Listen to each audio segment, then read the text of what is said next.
Another day, another tablet on the channel. Today we're looking at this guy, the PlimPad P50. Hey guys, welcome back to our How It Says channel. My name is Ivan and today we're looking at the P50 from PlimPad. This is another Android 11 tablet on the budget, under $140, that we're gonna look at today and see what is good about it and what is not so good. As always, we're gonna go through the unboxing, we're gonna do a software overview, and we'll see some of the most important things that I personally value when I'm getting a tablet like that, and is it worth recommending to you guys if you want to buy one of those. So this one comes straight from the company. They contact me and they wanted me to review it for you guys, so obviously I agreed because I'm curious always to see some of these budget tablets, if they're worth recommending and if they're adding features and values that even some of the most expensive ones don't offer. Now this one comes with a price tag under $140 and the specs are not bad. We have 10.1 inch 1080p screen, 4 gigabytes of RAM, 64 gigabytes of internal storage, expandable SD card slot, 8-core processor. We have dual cameras, 13 in the back, 5 in the front. So very similar to another one you probably seen on my channel for a while back. That was the Lenovo. They're very similar actually. They actually look similar. It kind of reminds me of probably the same ODM that made these and rebranded them differently. But we're gonna look at that in a second. So let's go ahead and open it, and then at the end we're gonna talk about it in the conclusion. First we're gonna open up the PlimPad P50 and see what's inside the box. Before I went around and open it, let me just take this plastic wrap off. And now we can look at some of the specs. They're outlined in the back. We have Android 11, octa-core CPU, 10.1 inch IPS screen, that's 1080p. We have 4 gigabytes of RAM, 64 gigabytes of internal storage. Unfortunately, eMMC, not UFS. We have 13 megapixel plus 5 megapixel front camera. They're Sony cameras. 1080p screen like I mentioned, and the Wi-Fi is 2.4 and 5 gigahertz, which is great. We have inside the tablet the USB-C cable, adapter, user manual, quick start guide, and the power is 5 volt, 2 amps.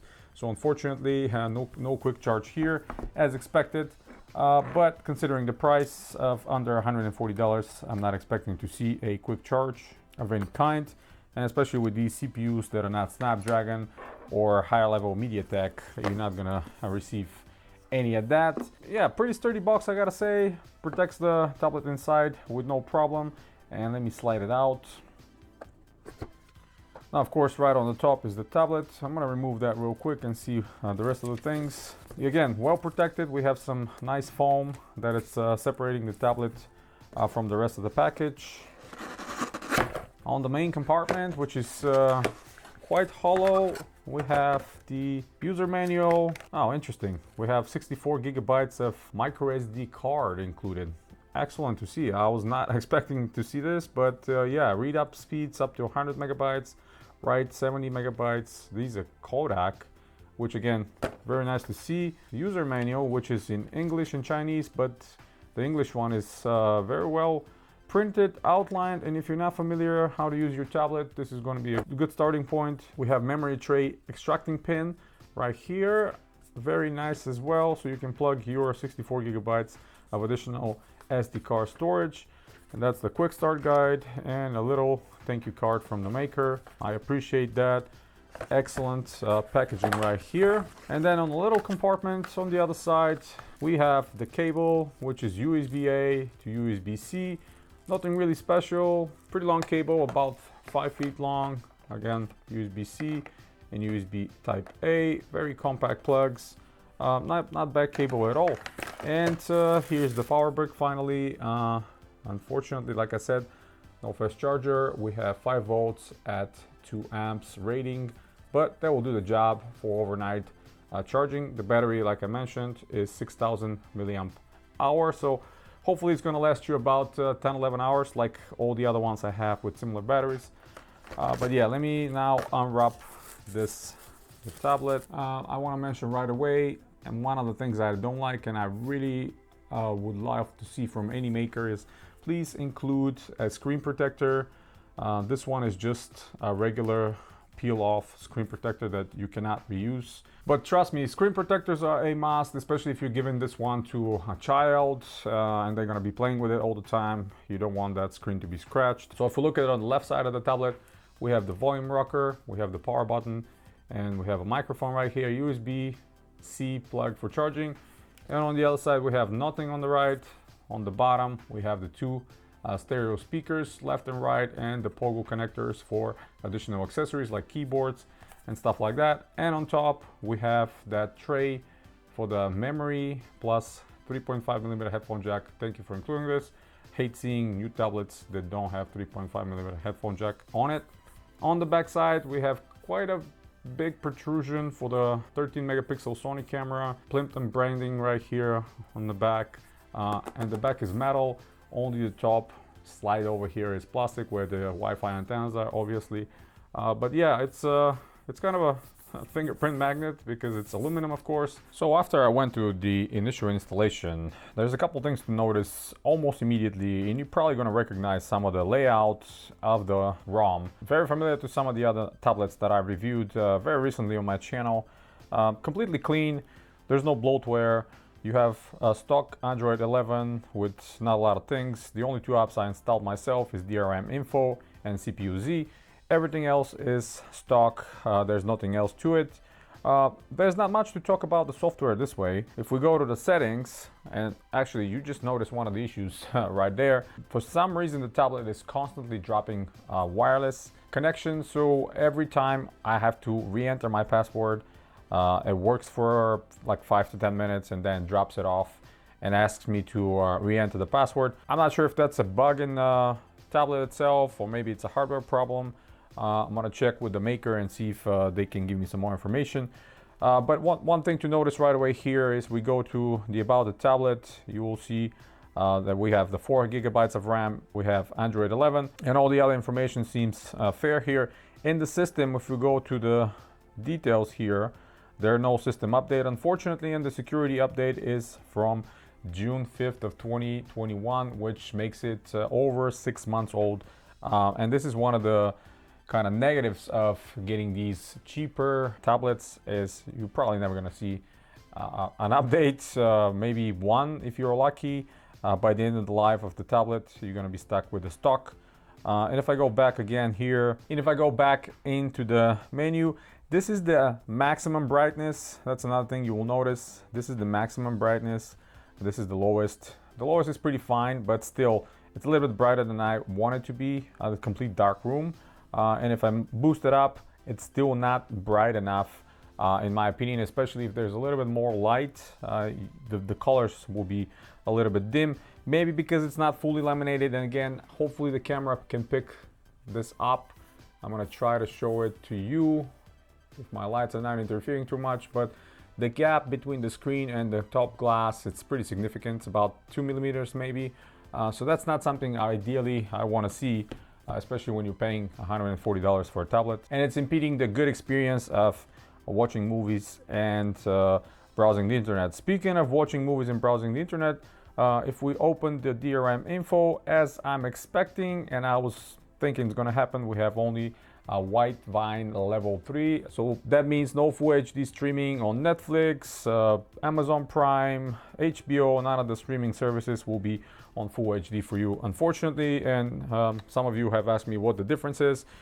This is my Xiaomi Mi 11 Lite, and you'll see White Vine level 1, so no problem here. You can stream everything on full HD on this phone without any problems. So yeah, that's the key two apps I installed. And if I go to the CPU-Z, I just wanted to see some of the details. Of course, we have the 8-core processor. It's paired with Mali G52, which is fine, you know, for the majority of the things. Browsing the internet, again, checking your email and maybe watching some movies. Again, it's not going to be on HD, but you can do that as well.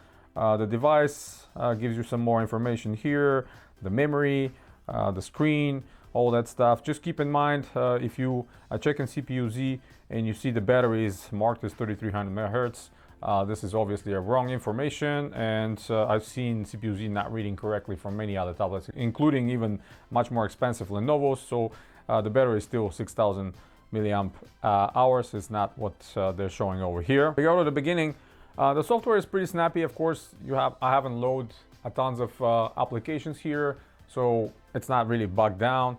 And if I go to my apps open, you will see what's available out of the 4 gigabytes, so 1.2 is available, so keep that in mind. If you have many apps open, you're gonna have less memory, obviously. Good thing when you do this, you have an option to take a screenshot, which I absolutely appreciate, and these buttons for the sound are nice and responsive and clicky, and the sound coming out of the speakers in the bottom is fine. I didn't find anything disturbing about it. It's pretty loud, and the sound from the headphones as well. No extra noise, no hissing noise, nothing like that. That sounds pretty clear. It sounds about right, you know, considering the price of the tablet. Again, the biggest things for me that are negative, this is the DRM level. We have only level 3. The screen is not fully laminated. There's no pre-applied screen protector. This is just a, you know, factory protector that they apply so you can peel it off and use the tablet, but it's not real screen protector, unfortunately. Ideally, I would like to see every manufacturer pre-applying screen protectors so we don't have to go around there and start looking and trying to find one and all that stuff. Cameras, normally I don't talk about the cameras because I mentioned that many times before. If you're taking pictures with a tablet, don't do it. You look goofy. It's just not necessary. It's absolutely ridiculous. Pull up your phone. You're probably gonna have a better camera there anyway, or might as well just use a real camera if you want to take a good pictures. So yeah, the cameras are there. They're sufficient for Skype calls, FaceTime style calls that you can do. How is the quality? If I try to bend it a little bit, I don't hear any major creaks or anything like that. It doesn't feel super cheap in your hands. It's pretty solid. Again, thanks for adding USB-C and not micro USB. I'm glad we moved away from that stuff. And of course, if you want some accessories, you can probably you track down a keyboard, use the pogo plugs right here and use the keyboard. But again, keep that in mind. That's going to raise the value of this tablet, and you know, that's one of the major reasons of getting this kind of tablet, is keeping it cheaper, under $140. If you buy a keyboard, probably going to be another 50, 60 at least, so you're looking at 200 plus, and at that price you can probably go ahead and get yourself a Lenovo or something. What else I can say? The battery life is fine, 6,000 milliamp hours. Like I said, you're looking at pretty much the whole day of watching video, especially if they're not going to be on full HD. Yeah, it's not going to strain the battery, that's not going to strain the processor too much. Light games are going to be fine. Don't try to play anything intensive like Genshin Impact or, you know, PUBG. Otherwise, you're going to be looking at very, very low quality images, and you're going to have to scale down your quality significantly in order to play it normally. And again, this bug or issue with the wireless, I don't know what the deal is, but it wants me to connect and disconnect all the time. So I don't know what the problem is. I'm going to check. Hopefully it's just my unit, or maybe it's a software bug, and see how it is. So yeah, that's pretty much it. Let's go ahead and talk about it in the conclusion. All right, conclusion time. And what do I think about the P50? I mentioned earlier, it's very familiar to Lenovo. And if I hold them both right next to each other, you're rarely gonna see any difference. They're very, very similar. The port placement is exactly on the same spot with the USB-C, the volume rocker and the power, the 3.5mm headphone jack on top, the SD card slot, the speakers, the pogo connections on the bottom. Everything is very, very similar, so that's why it reminds me so much about it. And realistically, the hardware inside is the same. I had a very high expectations for this tablet. I thought it was going to offer some things that the other ones might not. But unfortunately, I'm a little bit disappointed, and I'm not afraid to say that, because I mentioned that many times before. Widevine level 1 is absolutely necessary if you're living in the States, if you want to stream any of the streaming services on full HD, Netflix, HBO, Prime, all these will need level 1 in order for you to stream on full HD. Anything other than that, like level 3, you're stuck with 4080p, which is standard definition, and you're not going to be enjoying all these shows to the maximum potential. Some minor issues with the Wi-Fi. I'm not sure what the problem is. Is it hardware? Is it software?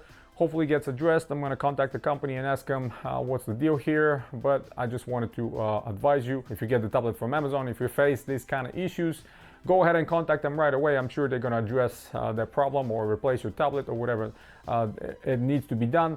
But yeah, don't be silent about it, obviously. I'm not going to keep that information and mislead you. Sound is good. The screen is good. Unfortunately, not fully laminated. There's a pretty significant gap between the glass and the actual screen underneath. It's about maybe 1.5 mm, 2 I don't want to see that. Obviously, fully laminated screens, much better. A little bit dim again on the lights. Maybe it's about 250 nits. Without even measuring, with my experience, I think it's about that kind of brightness. Indoors, especially at night, it's fine, no problem whatsoever. But if you're planning to use it outside, yeah, keep that in mind. It's going to be a little bit dim. Other than that, battery life is good with 6,000 milliamp hour battery. Obviously, you can expect a whole day of usage. Browsing, internet, email, all that stuff is fine. They're including a 64 gigabyte micro SD card in the package, which is Kodak one. It's not some no-name brand. Very good to see as well. So you can immediately expand your storage if you would like. Last thing, I mentioned that again many times before. Please include pre-applied screen protectors from the factory. That way we don't have to go around and start looking around Amazon, try to buy a screen protector that it doesn't match completely the screen, and risk to leave bubbles underneath. Apply them at the factory. I'm sure it's not going to cost you that much to just put a screen protector. But yeah, that's minor gripes personally that I'd like to pay attention to. And if you're like me, probably you're the same. So would I recommend it for $140? Unfortunately, I cannot. Personally, if I have to spend $140, I'll throw another 60 and get something better like the Lenovo P11, which is around the same price, but you're getting updates, you're getting much better screen, you're getting much other things. Yeah, you're not getting the 3.5mm headphone jack, but I'm willing actually to sacrifice that for a better quality experience and Widevine level 1, so I can stream all my shows and everything else on Full HD and better resolution. That's pretty much it, guys. Hit the thumbs up if you like the video, stay tuned to the channel, subscribe if you're new. There'll be a lot more coming very soon. I have a tons of new hardware to show you. Check out the link in the description if you want to support the channel directly. And as always, guys, you have a wonderful day.